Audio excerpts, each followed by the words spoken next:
Gospe, spoštovani gospodje, spoštovani direktorji, lepo pozdravljeni. Problematika gradbeništva je naša vroča tema že zadnjih nekaj let, od leta 2008 dalje. O nekaj razlogih, ki jih danes želimo osredotočiti, se vežemo na v bistvu veliko krat že predstavljenih 10 izvednih grehov, zakaj prihaja v Sloveniji v prvih letih po 8 do plačilne nediscipline, ki je prerasla in kulminirala v insolventnost že preko 500 podjetij v letošnjem letu.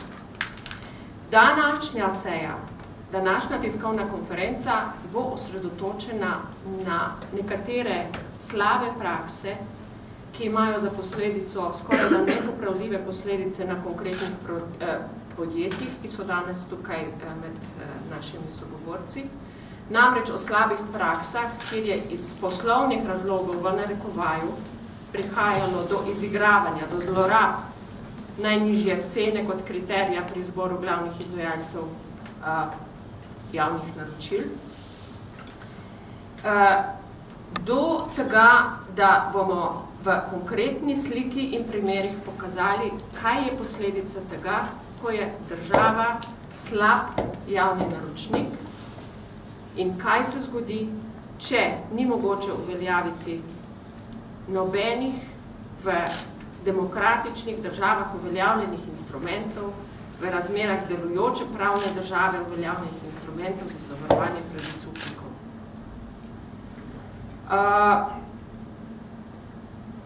Predlagam, da nekaj sedaj o konkretni sliki pove v gradbeništvu pove kolega Renar. Jaz se bom potem v nadaljevanju navezala na konkretne primere, za katere veste, da smo se jih lotili kot primere reševanja teh največjih ekscesov, zaradi katerih smo danes nenazadnje tudi tukaj. Jože, izvoli. Hvala za besedo. Najprej lep pozdrav vsem predstavnikov medijev. Torej, kot že nekaj časa ponavljamo, torej v Sloveniji smo v fazi izjemno visokega upada gradbeništva in smo med tistimi, ki ima največji upad v Evropski uniji. To ima že samo po sebi dovolj hude posledice na delovanje podjetij v tej panogi, vendar žal to ni edini problem, ki se tukaj pojavlja. Poleg samega upada se namreč v gradbeništvu pojavlja tudi problem jasnih obligacij udeležencev v procesu gradnje. To je pogoj za normalno delovanje poslovanja podjetij v gradbeništvu, kjer je gradbeništvo zelo hierarhičen sistem poslovnih odnosov. Tega narekuje proces gradnje in to zahteva visoko odgovornost vseh udeležencev pri izpolnjevanju obveznosti. Problem plačevanja je prav gotovo prvi, ki se tukaj javlja in se stalno zaostruje. In to povzroča podjetjem vedno večje težave, potem se temu priključijo še insolventni postopki in mnoga podjetja pridejo nekriva nedolžna popolnoma brezizhoden položaj. Država ima pri tem seveda pomembno vlogo kot zakonodajalec in tist, ki vzpostavlja sistem pravnih odnosov med podjetji. Istočasno pa je država žal tudi tista, ki kot investitor pogosto povzroča dodatne težave na tem trgu, in to kot nesolidni investitor. Dogaja se, da v sistemih gradnje in pri javnih naročilih, ki se začnejo že v samem začetku s tisto nizko ceno, se potem v sami izvedbi pojavljajo take in drugačne malverzacije, kjer enostavno na koncu nekatera podjetja, predvsem tista zadnje v verigi, predvsem podizvajalci ne dobijo poplačil. In seveda, ko prije tudi do insolvenčnih postopkov, so ponavadi banke tiste, ki sebe najbolj zaščitijo. Je pa država tista, ki generira 50% in več trga in če samo tako obnašanje, tudi če je samo eksemplarično, da tukaj boste videli, da teh primerov ni tako malo, povzroča nezaupanje v panogi in pravzaprav onemogoča normalno izvajanje gradbenih projektov in s tem seveda se stroški povečujejo, že tako oslabljena podjetja se stopajo vedno večje negotovosti, ker veste, ko v gradbeni projekt stopiš, tisti trenutek, ko si dal ponudbo, si že prevzel rizike, si prevzel tveganja in ki se potem do konca samo še povečujejo in ni stopa za nobenega praktično več, brez da bi odšel iz projekta škode. Tudi potem, ko nekateri že ugotovijo, da mogoče bo projekt slabo poplačan ali sploh ne, je škoda iz stopa najpogosteje še večja. Seveda posledice čutijo torej vsa podjetja. Država recimo se zadnje čase umika tudi kot solidni investitor tudi na ta način, da naroča preko leasingov. Leasing je seveda neka oblika, kjer država izgubi tisto vlogo javnega naročnika, vendar pa seveda naročnik je na koncu vendarle ona in ne more biti v vlogi, da gre v posle, kjer se na koncu zgodi, da so podjetja nepoplačana. Posledice čutijo podjetja, ki niso nekriva nedolžna in seveda mnogi to situacijo v gradbeništvu smatrajo kot neko normalno čiščenje zaradi zmanjšanega obsega del, kjer bodo na koncu izplavili tisti, ki so bili najboljši, najbolj previdni in kaj še vse, vendar žal to ni tako. Ta situacija omogoča, da tisti, ki so najbolj špekulativni, pridejo najbolj skozi, medtem ko seveda za njimi propada tudi cela vrsta zelo dobrih podjetij. To je nekratko z moje strani, zdaj pa rekel prosim, da če nekaj konkretnih primerov. Zgolj v hitro informacijo, ker danes imajo osrednjo temo naši sogovorci na levi in desni. V nekaj zavezujočih sklepih, tako smo jih razumeli, z predstavniki vlade, s kriznimi ministri, je bilo dogovorjeno, da se bo v roku 2 mesecev, sestanek je pa bil 16. aprila, obravnavala in razrešila problematika neplačanih podizvajalcev, ki so na predlog SFRES v vladni proceduri. Govorimo o 24 projektih, ki smo jih na tiskovni konferenci že predstavili. Delovna skupina pod predsedovanjem direktorice službe vlade z zakonodajo v sodelovanju s pravobranilstvom je predloge obravnavala na nekaj sejah. Žal do danes do konkretnih predlogov, poplačil ali drugih oblik poravnave podizvajalcev ni prišlo. Rahlo je upanje, da bi do nekaj malega 10 000 evrov poplačila prišlo. Tisto, kar želimo predstaviti danes, pa je pismo, ki ste ga dobili tudi v prilogi. So ga dobili novinarji? Ga boste dobili po seji. Namreč za največjega izmed projektov, ki je tukaj na tej listi predstavljen, Dunajski kristali Ljubljana, v katerem upniki, nepoplačani, ki so se združili v družbo D Kristali, terjajo od države, od Ministrstva za zdravje, poplačilo 13 400 000 nepoplačanih terjatev. Na vladi je in pričakujemo, da bo na seji jutri ali najkasneje v naslednjem tednu obravnavala predlog ministra za zdravje, v katerem se najde rešitev za mediacijo med družbeniki D Kristali, nepoplačanimi upniki in ministrstvom, in sicer v tej smeri, da se namensko zgrajeni prostori po naročilu Ministrstva za zdravje namenijo za to, za kar so bili zgrajeni. Da jih zasede Inštitut za varovanje zdravja, ker so v njem namenski laboratoriji, da se pa najdejo v teh težkih časih, kjer manjka denarja povsod in vsem, rešitve, ki bodo sprejemljive tako za javne finance kot za nepoplačane upnike.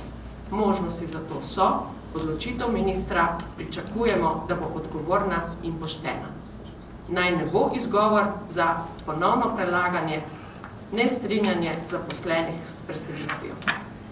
Na ostalih projektih Ministrstva za kulturo še vedno upamo, da bo prišlo do minimalne poravnave, pa vendarle situacija, ki smo jo v delovni skupini zaznali na Ministrstvo za kulturo, ki je zgolj eden od primerov neučinkovitega organiziranja države na področju javnih naročil, terja sistemske ukrepe, da se javna naročila, javne investicije vodijo po principih profesionalnega projektnega vodenja.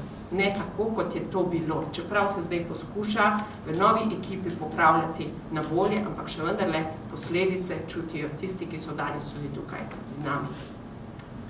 Vsi ti primeri so zgolj primer zlorabe kriterija najnižje cene pri izboru glavnih izvajalcev. Vsi brez izjeme. Eni bolj, drugi manj. So pa primeri, kjer se je zlorabljalo javna naročila tudi tako, da se je obšlo javno naročanje z investitorjem izven tega, ampak to so že zgodbe bolj v podrobnosti, ki jih imate zapisane v materialih, ki smo vam jih že nekajkrat izročili. Če ima kdo interes, smo seveda tukaj, danes se pa treba osredotočiti na točke, ki so na dnevnem redu. Torej, še enkrat ponavljam, pričakujemo odgovorno odločanje vlade v zvezi s primerom Dunajskega kristali, ker sicer bo usoda nekaterih tudi danes prisotnih takšna, kot si jo ne želi niti vlada, še manj pa podjetja. Hvala.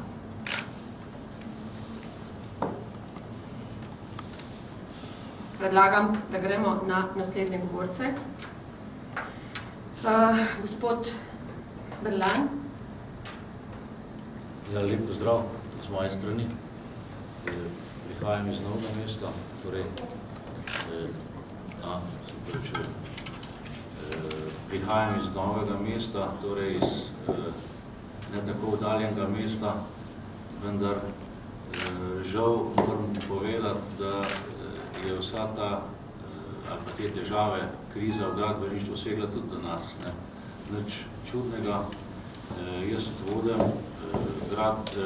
inštalatersko firmo z 200 zaposlenimi, z 62-letno tradicijo, torej mi smo firma iz leta 90.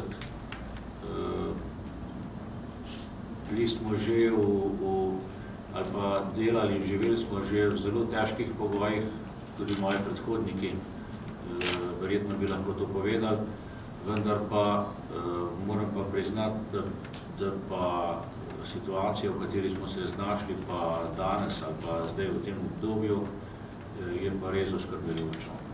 Lahko bi mogoče tudi kakšen drug izraz uporabil, ampak mislim, da je teža zaskrbljujoča že dovolj pove sama beseda.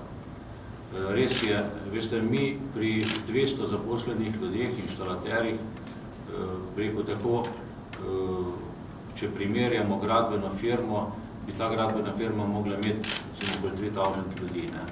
Če vam to kaj pove, torej mi lahko na leto naredimo toliko inštalacij, kot je kompletnih gradbenih del taka gradbena firma.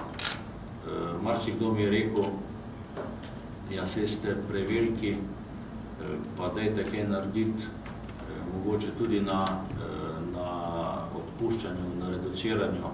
Vendar, veste, če človek dela 33 let v eni firmi in jaz delam na tej, verjemite mi, da so to stvari, na katere nazadnje pomisliš.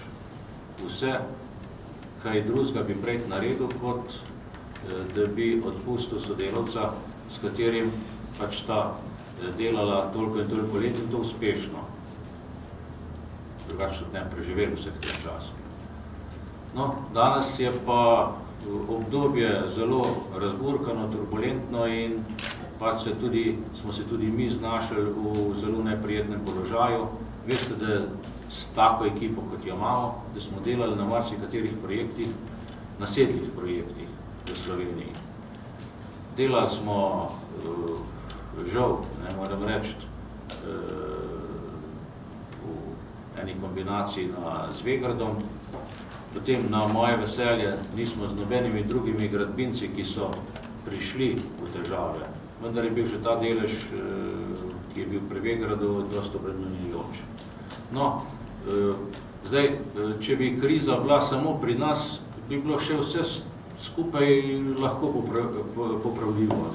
Stvari se sanirajo, tržišče dela normalno, banke delajo normalno in stvari lahko potegneš naprej. Vendar, kaj se pa dogaja pri nas? Da je okolica ravno tako okužena, torej kompleten slovenski trg evropski, svetovni, se bori z eno in isto težavo in mislim, da na področju gradbeništva so pa težave, ki so nas prizadele, prav gotovo nastopale z neko potenco. In verjemite nam, da smo dejansko v zelo, zelo težkem položaju, da se ne moreš nasloniti niti na državo, niti na banko, niti na investitorje, ki jih je vse manj. Torej, kaj nas še drži po konci, kaj nas še drži na tem, da lahko normalno funkcioniramo v teh razmerah normalno. Ne? To je tujina.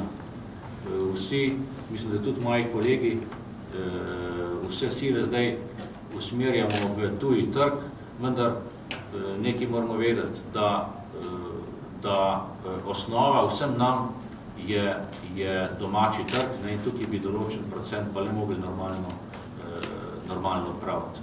Vendar ta trenutek to ni tako. Ne.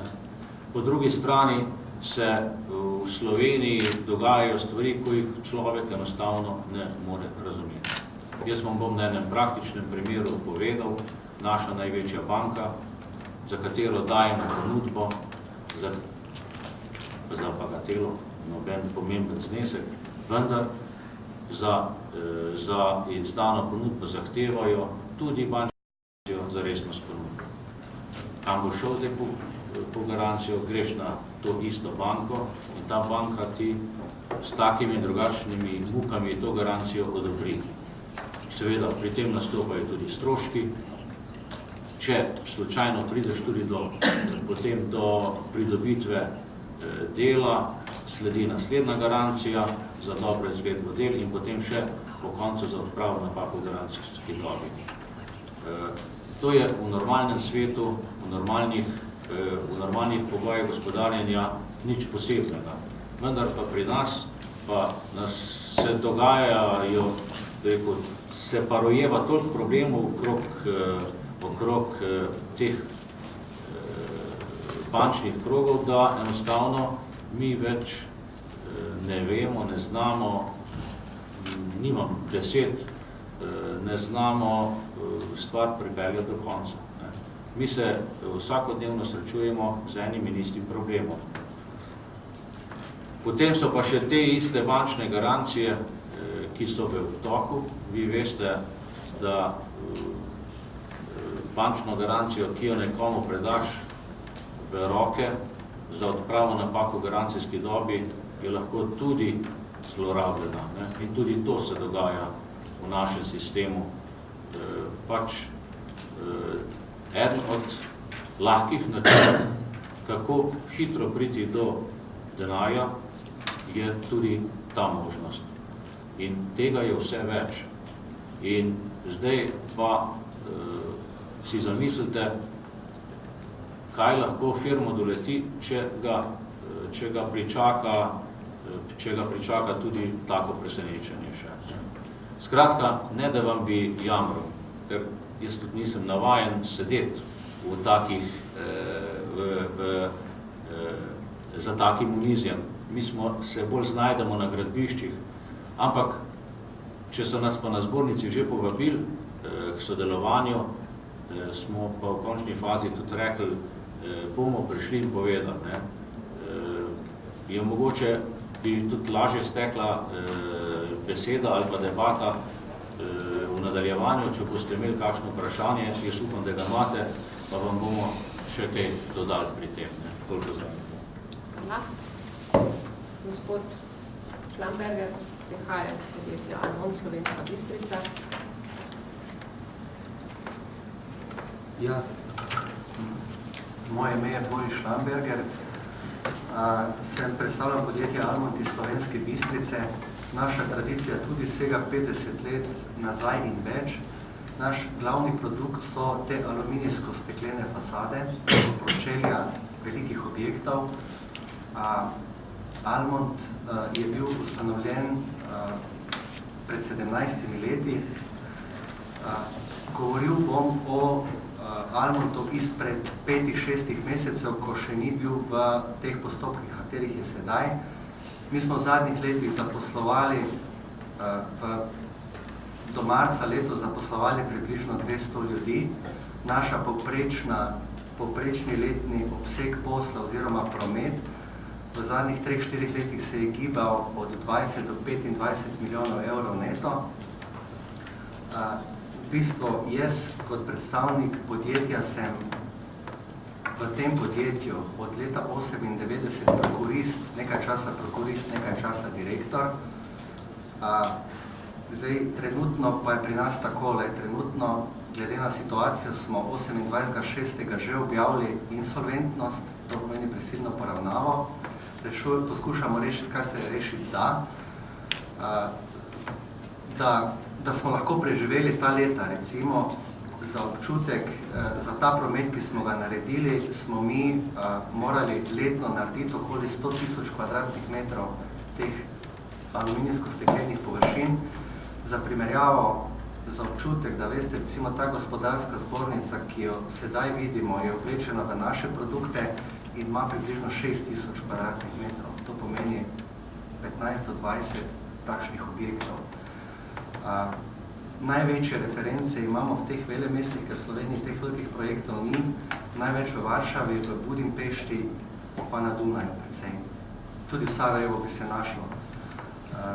Ampak zdaj, kaj se je zgodilo? Recimo zadnja leta, v letu 97-98 smo mi poslovanje preselili oziroma pričeli več delati doma, ker dejansko doma se je vrtelo ogromno. Bilo je veliko investicij in pač smo si poskušali odrezati ta del kolača, ki je pač bil doma na razpolago. Mi nismo tipično gradbeno podjetje, ker še imamo tudi druge serijske izdelke, ampak v tem času smo zmanjševali te serijske izdelke, ker je v bistvu bila dodana vrednost v gradbeništvu večja. Ampak to je bila na nek način navidezna dodana vrednost. Počlo je v pričetku tega leta pri nas, ker v lanskem letu, glede na 20 milijonov letne realizacije neto, katero smo uspeli fakturirati, smo dejansko imeli 11,7 milijonov neplačanih računov. To pomeni 55-60% realizacije nismo dobili plačane. Žalosti nas to, da je to bilo vedno na večina teh neplačanih stvari na projektih, kjer je bila država direktno ali indirektno investitor. Modul izvedba pa bil vedno isti. Denar je bil porabljen, ves ali še nekaj več za aneksi ali pa ne vem na kak način. Generalni izvajalci so bili poplačani, objekti nedokončani, podizvajalci pa delno ali v celoti nepoplačani. To nikakor ne bi bilo možno, vkolikor ne bi bilo povezave med temi generalnimi izvajalci, temi velikimi gradbeniki in državnimi uslužbenci na raznih ministrstvih, ker to je enostavno nemogoče. Kot je že kolega rekel, mi, ko vstopimo v delo, si zavežemo štrik okoli vrata. Mi damo garancije za dobro izvedbo, mi damo garancije kasneje tudi za garancijske dobe, to so prvoklasne bančne garancije, vnovičljive na prvi poziv in ne rešiti druga, kot da delo narediš do konca. Mi smo dela do konca izvajali, zdaj to, kaj je že gospa Obešek navedla, recimo tipični primer za nas je, so ti muzeji ali pa opere ali pa univerze, pa ne vem kaj vse, posebej tu na Metelkovi. In MPU. MPU tudi, ja. Ampak za MPU dobro smo dobili večino, recimo za te univerze, oziroma tudi najbolj za muzeje, nismo dobili plačano niti enega evra. Vse smo pa izvedli. Nam je bilo jasno, tu so bili generalni izvajalci, Vegrad pa SCT največ, ne? In mi smo vedeli, da tu plačila niso možne. Mi smo vedeli, da so oni nelikvidni. Ker smo vedeli, da so oni nelikvidni, smo zahtevali zavarovanja. Dobili smo zavarovanja v obliki cesijskih plačil, cesijskih pogodb, pa kasneje tudi delno cesijskih plačil, delno pa teh plačil po cesijskih pogodbah ni bilo. Ker smo vedeli, da so to slabe plačniki, smo Večina teh sestankov se je odvijala na ministrstvih, kjer so bili zraven predstavniki ministrstva in ti so imeli te cesijske pogodbe podpisane bianco strani Vegrada. To pomeni, da so delili denar. Denar, ki so vedeli, da ne bo plačan. Zato, da smo mi dela naprej izvajali. Zdaj, nima smisla govoriti o teh primerih naprej, ker teh primerov je veliko. Navedli smo 24 teh primerov. Zdaj, kako naprej, o čem razmišljamo? Mi razmišljamo o strateškem partnerju, mi bomo uvedli to kapitalizacijo na nek način, to pomeni, da bojo stopili tujci, ki pa na nek način nimajo kaj velikega interesa. Če že samo pogledamo največje naložbe v Sloveniji, tujcev so praktično marginalne ni, če primerjam s drugimi državami. Zakaj jih ni? Zato, ker nimamo pravih pogojev. In zelo težko je najti poštenega in konkretnega tujega partnerja. Drugi problem, ki se nahaja, da na slovenskem trgu dela ni, tudi v Evropi dela ni dovolj, ampak vse druge države oziroma vlade so se odločile na nek način gradbeništvo reševati, ne gradbeništvo, temveč nasploh gospodarstvo reševati z nekimi dolgoročnimi državnimi investicijami. Pri nam v bistvu rešujemo trenutno državo tako, da smo investicije ostavili še tiste, ko so bile v teku. Tega niti v teoriji, niti v praksi nikjer ni zasledi, da bi kaj takega uspelo, ker je to nemogoče, ker ljudem jemlješ delo, s tem jemlješ državi prihodek. Zdaj, v okvir teh javnih naročil, pravni okvir v osnovi se meni ne zdi, recimo, ampak jaz sem tehnik, se mi ne zdi tako zgrešen, ker tudi če gledaš javne razpisi imajo dve pomembni točke. Eno je, da je odločitev bazirana na osnovi nizke cene, s tem se mi tudi ne strinjamo, ampak drugi dve stvari sta pa, govorita o tem, da se lahko prijavi na razpis podjetje, ki ima plačane dajatve za delavce in prispevke, zraven tega pa mora imeti poplačane podizvajalce. Vsa ta podjetja, Vegrad, SCT, vsem je jasno, da tega niso imela, ker že par let tega niso plačevali, zmagovali so pa na javnih razpisih. To pomeni, da tisti, ki so odločali, kdo bo dobil delo, so se odločali na osnovi nepravilnih argumentov, oziroma teh argumentov, ki jih zakon predvideva, enostavno niso upoštevali.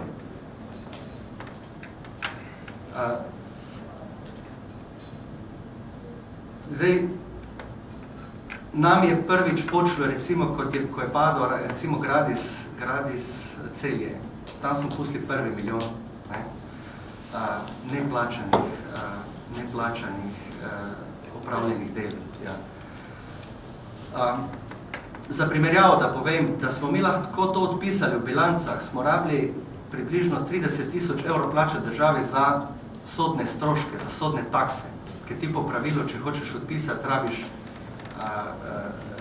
praviš več vzrok, zakaj si odpisal. To pomeni, da za temi neplačevanjem pač ti državni organi sodstvo služi dobesedno, ne izgubljajo. Zdaj tudi pogodbe v gradbeništvu, to kaj je že omenil gospod pred mano, ne bodo nikoli drugačne. Zato, ker enostavno pogodbe v gradbeništvu temeljijo na normah FIDIC, katere so pač bile kot standard gradbenih pogodb uvedene pred približno 50 leti. Te norme so napisali Francozi pa Angleži, ampak to je bilo v bistvu napisano s ciljem zavarovanja investitorja. Zato, ker oni so investirali vse posod po svetu. Te pogodbe so šle naprej, ampak vse te pogodbe predvidevajo, da je investitor pošten in pravičen. Glede na to, kaj se zdaj dogaja, recimo pa to izigravanje, te pogodbe niso upoštevane. Tudi glede teh bančnih garancij za garancijsko dobo, kar nas pa zdaj trenutno najbolj tepe, ker se mnočujejo po tekočem traku, to so prvovrstne bančne garancije, ki podjetje po končanju del izda za garancijsko dobo. Bančne garancije so naročljive na prvi poziv brez ugovora. Glede na to, da je v Sloveniji likvidnostna situacija težka, pravosodje pa deluje, vemo kako deluje, uveljavljajo naročniki, ki pa so brez denarja, te bančne garancije, torej dobijo izplačen denar, banke pa trgajo nam podjetje. Mi potem moramo dokazovati, da je šlo za tako imenovali unfair call, ampak glede na to, da sodstvo deluje tako, kot deluje, to lahko ti dokazuje Sloveniji 3 ali 5 let. Pa ne boš prišel do konca. Ne? Zato, ker pač ne prideš na vrsto na sodišču. Tudi kaj se tiče izvršb, recimo, v bistvu mi smo ogromno teh izvršb imeli, poskušali smo na vse načine. Glavni problem vidimo v tem, da izvršba, na izvršbo da dolžnik ugovor. In recimo največkrat so take ugovori, v bistvu, da s tabo nima nobenih poslovnih odnosov, da te sploh ne pozna, ti si mu pa hišo naredil. Ne? In dejansko potem vidiš, da ti ugovori so lažnivi ugovori, ampak lažnivi ugovor ni kaznivo dejanje. In temu lažnivemu ugovoru potem sledi razprava na sodišču, ki pa zopet se ne dogodi v mesecu dni ali pa v 2 mesecih, dogodi se v, ne vem, par let prideš na vrsto, če imaš srečo. To so na nek način naše izkušnje v tem. Rad bi samo še to rekel, da glede na to, da plačujemo eno najdražjih držav na svetu, bi človek pričakoval, da dobi dober servis. Država je servis za podjetja. Ampak, recimo pri nam, je ravno obratno. Naprimer, v tujini velja, če sem jaz dober pleskar, znam pleskati. In ko naredim svoje delo in če sem svoje delo dobro naredil, sem upravičen do plačila. In če nisem dobil plačila, ga bom dobil zelo hitro preko določenih pravnih prijemov. Pri nam pa do tega plačila praktično ni mogoče priti. Če je naročnik zelo dobro poučen, kakšne možnosti ima, da se izgovarja. To je bilo z moje strani. Hvala lepa. Bomo dali zdaj še besedo gospodu Kobočanu na koncu. Hvala lepa za besedo. Prav tako, spoštovane dame in gospodje, lep pozdrav iz Lendave. Jaz sem letos kar dosti v Ljubljani. Ukvarjam se skoraj samo z izterjavo, sestanki, tožim, seznanjam javnost, seznanjam partnerje, ukvarjam se z, pod narekovajem, ne bodi ga treba, izterjavo. Mislim, da pri tem bistveno zanemarjamo razvoj novih trgov, zanemarjam investicije. Govorimo samo o preživetju. Če se vrnem za 5 let samo nazaj, do leta 2005 smo bili aktivni v Evropski uniji. 90% smo realizirali na zahtevni evropski trgi. Imeli smo 11% delež na nemškem trgu. Z ozirom na konjunkturo gradbeništva smo prišli v Slovenijo in smo doživeli to, da smo pri javnih naročilih, predvsem pri GPG-ju, dejansko smo si ogrozili eksistenco.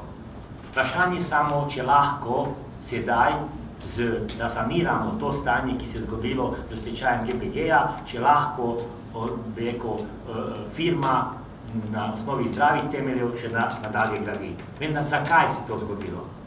Mislim, da če gledamo zakon je o javnih naročilih zelo relativno dober, soliden, kajti lahko ga interpretiramo tudi na dober način. Vemo najnovejši primer, zakon o RTV-ju, smo gotovili, da lahko tudi drugače čitamo.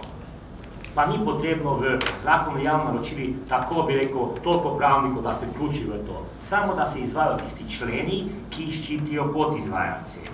V sam zakon v 6. členu govori o gospodarnosti in učinkovitosti, citiram.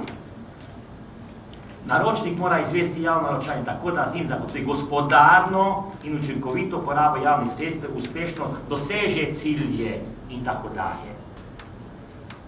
Odredba iz leta 1999, uredba iz leta 2007, novi zakon o javnem naročanju striktno zahteva zaščito podizvajalca. Striktno. Vendar javni naročniki skupaj z glavnim izvajalcem to ne izvajajo. Mislim, praksi postala zakaj. Osebno trdim, da so izvajalci, javni naročniki se obnašajo neodgovorno, premalo so skrbni, niso gospodarni. Glavni izvajalci izkoriščajo pasivnost investitorjev. Mi podizvajalci, nas je pa v principu strah nekaterih, da ne dobimo posel. Oziroma drugi smatram, da imamo lažno upanje, kajti javno naročilo je napisano, da nas ščiti. Konkretno, če pogledamo za primer stanovanjske sosedsko Brdo. Nesporno na spletni strani je bila pogodba, osnutek pogodbe, kjer je notri navedeno, da bo bančna garancija posredovana za podplačilo podizvajalcev. Vendar bančna garancija je potem realizirana, razširjena na 2, 4, 6, 8, na 10 alinej. Od kvalitetno izvedbenih del, od plačila kazni v primeru odstopa, od plačila stroškov za škodo povzročeno in tako dalje, pa tudi alineja kritje potrjene obveznosti v primeru, če se ne poplači podizvajalcem. To pomeni, imeli smo neko varnost. In ta garancija je bila posredovana, je tudi vnovčena. Vendar sklad se postavi zdaj na stališče. Ja, s to bančno garancijo bom najprej kril on razlaga, kako bo to vse pokril z 10%. Ali sorazmerno bo vseh alineja, ali vrstne prva alineja, glavnem vse dela, samo ne, da bi realiziral 7. alinejo, to da je poplačal podizvajalcev. To pomeni, tu lahko govorimo o neodgovornosti, lahko govorimo o neupravičenem bogatenju sklada oziroma glavnega izvajalca. Mislim, da je to lažno upanje, smo bili s tem dejansko bili zavedeni. Drugi primer. 631. člen obligacijskega zakona lepo pravi, da dejansko lahko podizvajalec neposredno zahteva plačilo od naročnika. Dva pogoja sta nujno potrebna. Da je prvič, da je terjatev realna, prepoznavna in je dospela. In drugič, da investitor, da je javni naročnik, še dolžan glavnemu izvajalcu. Vse lepo in prav. Kaj se pa v praksi dogaja? Primera Brdo. Sedaj je dolžnik, javni sklad, ki je dolžnik, dejansko GPG v stečaju, posredno pod izvajalcem, dolžal mu je za decembrsko situacijo, dolžal mu je januarsko situacijo, dolžal mu je februarsko situacijo, zdaj se on enostavno spremenil v upnika. Ni več dolžnik, ampak je upnik. Ima zahtevke v višini 14 milijonov evrov. Pri vrednosti pogodbe nekaj čez 32 milijonov, vrednost posla bo pa narejeno okoli 10-11 milijonov. Plus je vnočil bančno garancijo v višini 5,2 milijona. A to je narobe svet. To ne more biti. Tudi tu na slajdu, ki je prikazano stanovanjski sklad, to je zahtevek samo Varisa. Še 2,3 milijone so tudi ostali podizvajalci na zahtevek. Skupaj 4,5 milijona je dejansko je sklad dolžan podizvajalcem. Stala se spet vprašanje, kje je tu dejansko odgovornost javnega naročnika. Odgovor je to, sodišče bo razsodilo. Ja, v redu, če je bilo tako kot v Nemčiji v enem letu. Tu bo razsodilo čez 3, 4, 5 let, vprašanje, če bo takrat Varis eksistiral.